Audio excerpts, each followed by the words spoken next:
Hello, music teacher friends. My name is Christina Whitlock, your anytime piano teacher friend, and this is episode 45 of the Beyond Measure podcast. It's getting exciting around here because next week marks my 1-year anniversary of launching this podcast.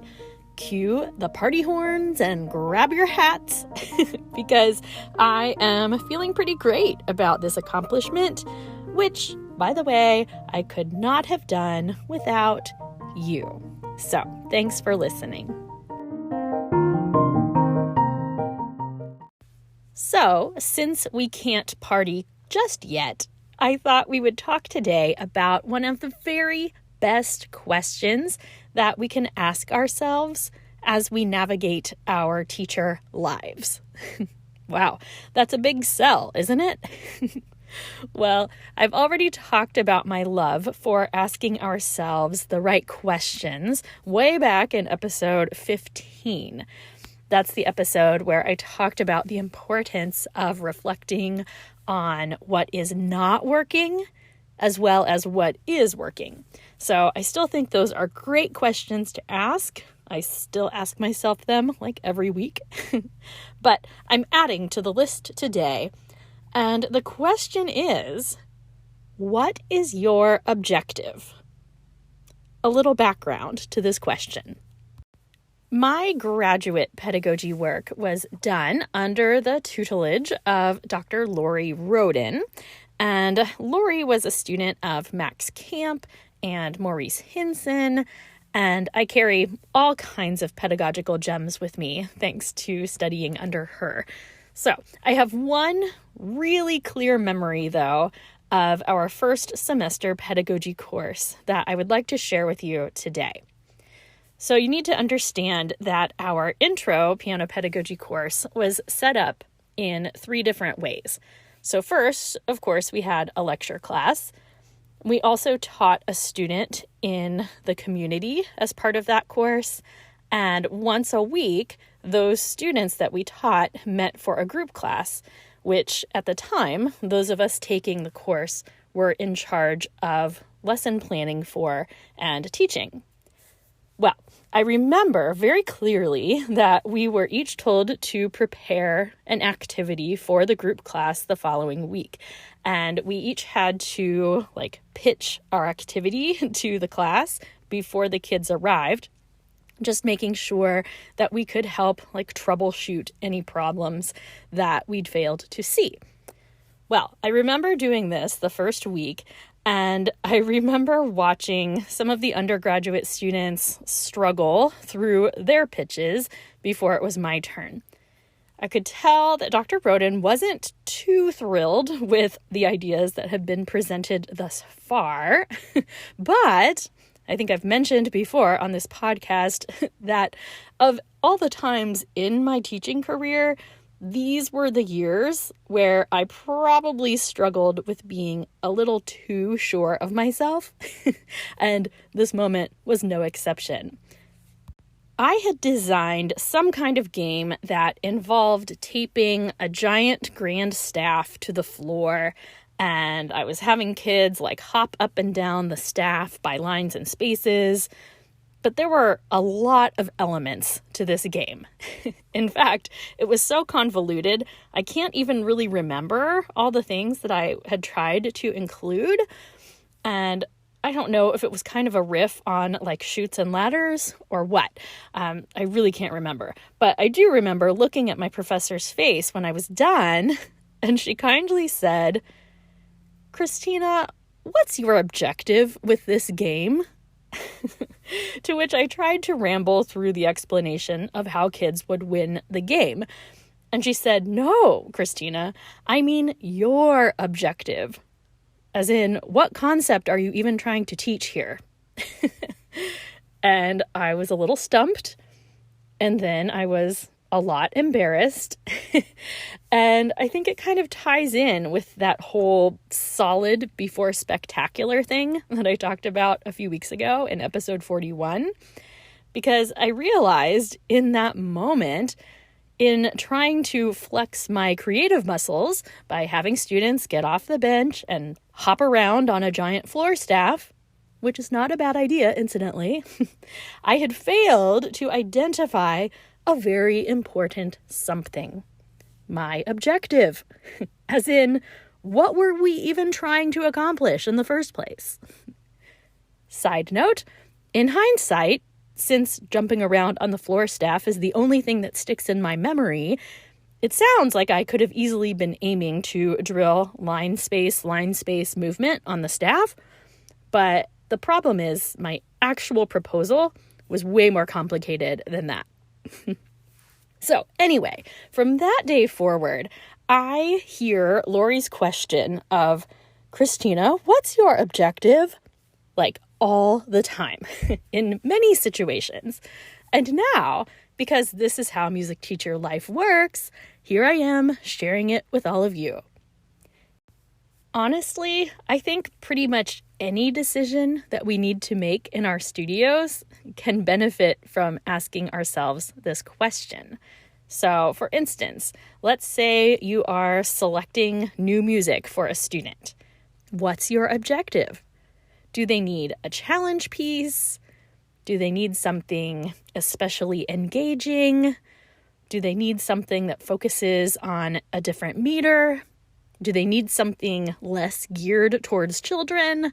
Do they need something with lyrics so they can sing along? Name your objective. When you are assigning a student's practice assignment for the week, what's your objective? We all know how easy it is to get caught up in that trap of turning the page in the method book and assigning the next theory page and calling it a day. And truly, I mean no offense if that's your master plan, but can I ask you what your objective for the student's practice that week is? And maybe, just maybe, your objective is simply to get that student to the end of the book. I'm not placing any judgment on that. It's a good goal. And many method books are written with that exact objective in mind. The publishers, of course, would also agree. Get that student to the end of the book so they'll come buy more, right? But if you're like me and you really care about providing like specially individualized practice plans each week, well, my objective might be to get so-and-so to a place where they can record a certain piece in their lesson next week, or to get something duet ready. It might be to assign them work that's simple enough so that they can really focus in on strong fingertips this week. Or the list could go on and on. Let's think about when you're planning a recital. What's your objective? By the way, there are many answers to this question, but answering it for yourself will really help clarify your focus in those weeks leading up to the event. What about when you have to have a difficult conversation with a studio parent? Ooh, what's your objective? For me, that's pretty much always to maintain a positive relationship built on mutual respect, right? Yes, please. How about when you're planning your schedule? What is your objective? To keep your weekends clear? To wrap up by a certain time each night? Name it so that you know it matters. Do you see how many applications this question has? Whatever you're doing, name your objective. Of course, I haven't even named the most obvious and probably the most important application of this question, and that involves when we're practicing or when we're teaching our students to practice. My students know this spiel very well, but as hard as it is, if someone entered our practice space and said, "Hey, Christina, what's your objective?" I should be able to reply without any delay with the exact concept I am working on in that exact moment. I'm working to keep the triple meter flowing here, even though I'm really tempted to play each beat vertically. Or, I'm really trying to get the best fingering worked out in this passage. Or, I just can't get the balance right here, or whatever it might be. Now, we all know how difficult this is. I used to do a lot of collaborative playing for a particular voice teacher, and this was a collegiate professor, and she used to make her students keep a practice journal. And they would have to mark their practice time, of course, but they would also have to make a list of things throughout the practice session that they worked on. Not just passages and not just the repertoire they worked on, but specifically, like, I worked to even out my vibrato here, or I tried to achieve more buzz here, or I fixed the rhythms in measure 17 through 20, and that kind of thing. Now, I will say that I philosophically disagree with practice journals, especially in my situation, because more often than not, they're pretty much just an invitation to be dishonest. But that's a topic for another show. I will, of course, also point out that these were university kids who, of course, need to be held to very different standards than my pre-college students and my recreational adults. So, I am not endorsing the practice journal per se. There's also nothing wrong with it. But I just remember being very struck by this concept of needing to constantly record your intentions of what you are practicing. I mean, we all know the trappings of mindless repetition in the practice room. And it's our job to try and teach the up-and-coming generations how to do it better. So, if I were you, I would make sure that you start conditioning your students now to be able to answer that question during practice time. What's your objective? Even when we think we know what our objective is, there's still something about having to name it, like even out loud. It's just so good. So, of course, this whole naming your objective thing is great in all kinds of scenarios outside the teaching studio as well. But hey, I'm trying really hard to stay on topic here, okay?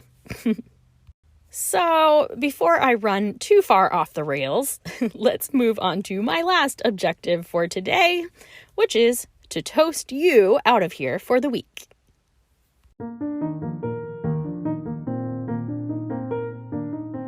Music teacher friends of the world, I know your brain spends more time spinning than it does at rest. We have a lot of goals. We have a lot of ideas. But I hope this episode has helped remind you that, just like we said a few weeks ago, if we try to address everything, we focus on nothing.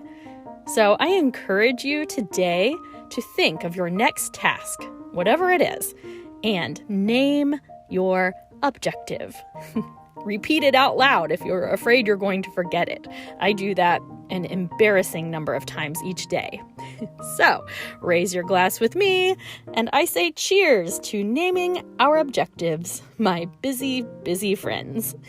Hear, hear.